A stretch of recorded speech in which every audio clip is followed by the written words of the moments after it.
Ma'am, प्रधानमंत्री जी की सैकड़ों बार थपथपाई गई मेज के बीच अंतरिम बजट पेश किया गया और बड़े बड़े दावे किए गए। देश ये कैसा बनाया आपने, लूट कर पैसा बनाया आपने, देखिए जलते दिए भी बुझ गए, अजब दीपक राग गाया आपने। मैम, पूरा सदन अमृत काल के बजट की चर्चा कर रहा है, मैं तो गरीबों की रोटी और दाल के बजट की चर्चा करूंगा। तुम्हारी फाइलों में गांव का मौसम गुलाबी है, मगर ये आंकड़े झूठे हैं, ये दावा किताबी है। मैं इस बजट को अमीरों के लिए पेश किया गया बजट कहूंगा। इसमें गरीबों के लिए कुछ है ही नहीं। नौकरी मांगने वाले नौजवानों पर लाठियां बरसाने वालों, आपने इस बजट में युवाओं को क्या दिया? आपने पुरानी पेंशन बहाली की मांग करने वालों को क्या दिया? सालों से अपने लिए छत तलाश रहे लोगों को आपने इस बजट में क्या दिया? कुछ नहीं। और फिर आपको पूरी उम्मीद है कि पूरा देश आपके इस पेश किए गए बजट पे लहालोट हो जाए, तालियां पीटे, मंगल गान गाए। कैसे संभव है? मैं सदन में खड़ा होकर के इस बजट पे चर्चा करते हुए कहना चाहता हूं कि इस बजट में फुटपाथ पर रहने वाले, छप्परों में रहने वाले, झुग्गियों में रहने वालों के लिए क्या है, उनके लिए क्या है जो प्रधानमंत्री के किए गए वायदों की बाट जोह रहे हैं। हर साल फरवरी की खूबसूरत सुबह और सजी हुई संसद से बरसते हुए झूठे वायदों की जवाबदेही कौन तय करेगा? कौन बताएगा कि 2022 में प्रधानमंत्री जी जो सबको पक्का मकान देने वाला वायदा किए थे उसका क्या हुआ? लोगों के सरों पर छत देने वाले प्रधानमंत्री जी के जुमलों से अलग उन्हें यह क्यों नहीं दिखता कि राज्यों में बैठे हुए उनके नुमाइंदे लोगों के सरों की छतें उजाड़ रहे हैं? उत्तर प्रदेश हो, असम हो, जम्मू कश्मीर हो, मध्य प्रदेश हो, भाजपा शासित राज्यों के बुलडोजर न सिर्फ लोगों के घरों को उजाड़ रहे हैं बल्कि कुचल रहे हैं लोकतंत्र को, संविधान को, अदालतों के मेयार को। मैम, मैं आंकड़ों की बाजीगरी से अलग हट करके इस बजट पर एक बात कहना चाहता हूं।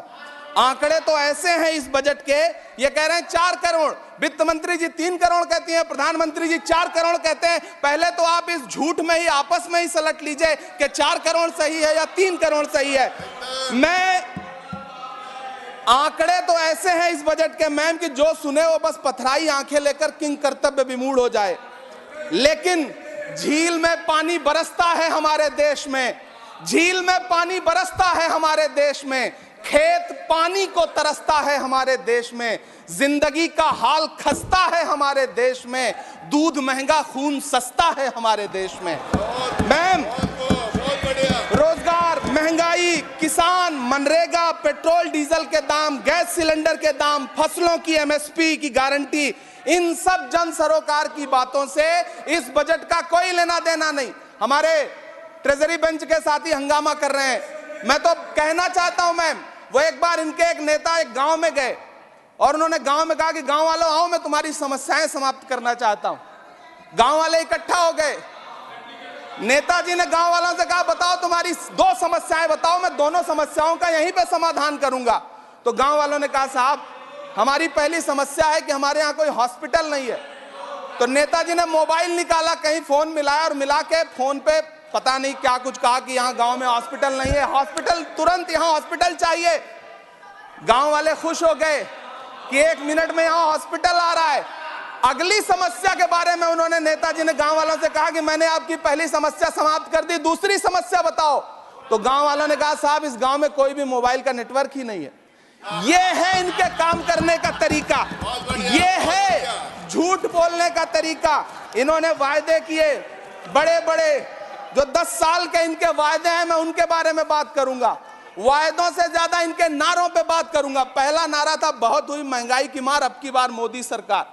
आइए इस नारे की समीक्षा करते हैं। पेट्रोल, डीजल, गैस, ये तो बड़ी बड़ी बातें हैं। आटा, चावल, दूध, दही, पनीर, छाछ, सब चीज पे जीएसटी।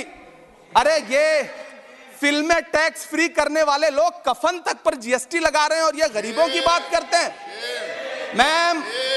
मैम, ये सरकार झूठ की सरकार है। ये सरकार के जितने दावे हैं सब खोखले हैं।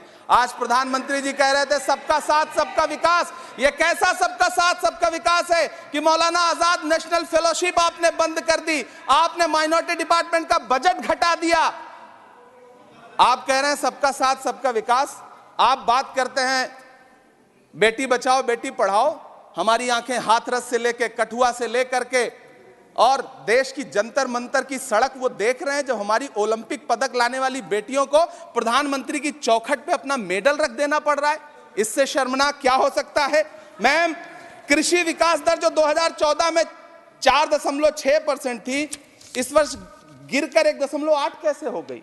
क्यों हर दिन 31 किसान आत्महत्या करने को मजबूर हैं? ये सरकार उन पर क्यों बात नहीं करती? कीमत तो बहुत बढ़ गई शहरों में धान की, लेकिन विदा ना हो सकी बेटी किसान की। मौका मिला तो लोगों ने कुर्सी के वास्ते तस्वीर ही बिगाड़ दी हिंदुस्तान की, और आज बड़ी बड़ी बातें कर रहे हैं। मैं यहां पर आपसे खड़ा होकर के मैं अंत में इतना कहना चाह रहा हूं कि वित्त मंत्री जी ने बजट में ट्रेनों के डिब्बे को वंदे भारत कोच में बदलने का एक प्रस्ताव रखा अपने भाषण में। ठीक है, ये सुनने में कानों को बहुत अच्छा लगता है, लेकिन मैम, ये सरकार ट्रेनों की सुरक्षा के बुनियादी मुद्दों पर एक शब्द नहीं बोलना चाहती। बालासोर हादसे में घायल हुए लोगों की चिता की राख अभी तक ठंडी नहीं हुई है।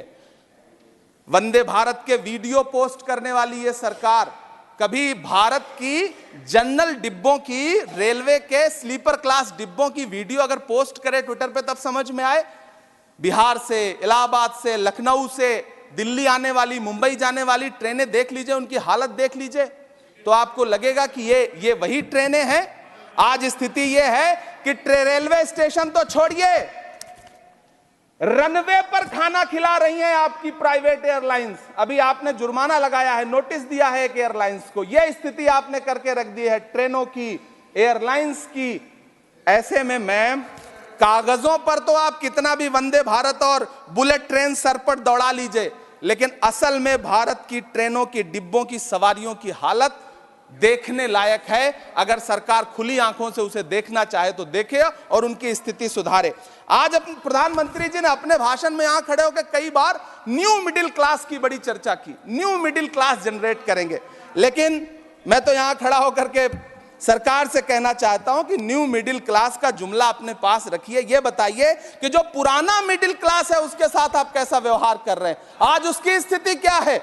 आप अमीरों के कर्जे माफ कर रहे हैं, उद्योगपतियों के कर्जे माफ कर रहे हैं, और यहां स्थिति यह हो गई है कि जो मिडिल क्लास, उसकी जो रोजमर्रा की जरूरत की चीजें हैं उस तक पर आपने जीएसटी लगा रखी है। आप फिल्में टैक्स फ्री करते हैं, लेकिन स्टूडेंट्स के प्रतियोगी परीक्षाओं के फॉर्म की फीस नहीं माफ कर सकते।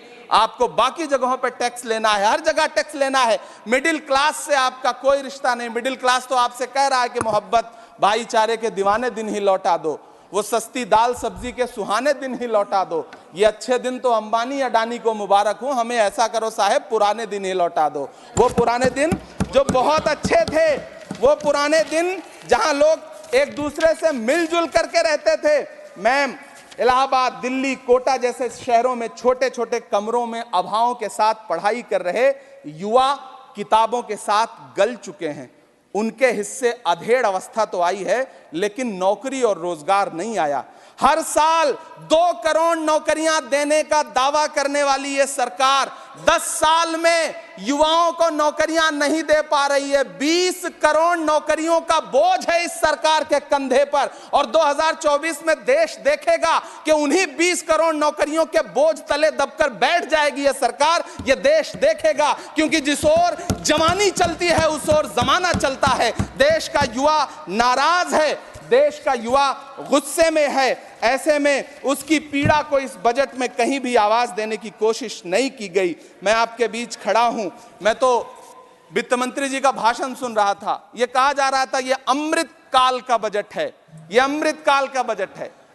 ये कौन सा बजट है ये बाद में तय होगा, लेकिन मैं इतना जानता हूं कि ये इस सरकार का अंतिम बजट है, आखिरी बजट है। इसके बाद न्याय का बजट पेश होगा जिसकी चर्चा राहुल गांधी जी पूरे देश में कर रहे हैं। न्याय का बजट, पांच न्याय, महिलाओं के लिए, युवाओं के लिए, सामाजिक न्याय की बात जिसकी चर्चा पूरे देश में राहुल गांधी जी कर रहे हैं, वो न्याय का बजट पेश होगा अगली बार। ये इस सरकार का अंतिम बजट है, अंतिम बजट है। अमृतकाल में गरीबों की रोटी और दाल के लिए इस बजट में कोई प्राविधान नहीं है, कोई चर्चा नहीं है। बहुत बहुत धन्यवाद। Thank you.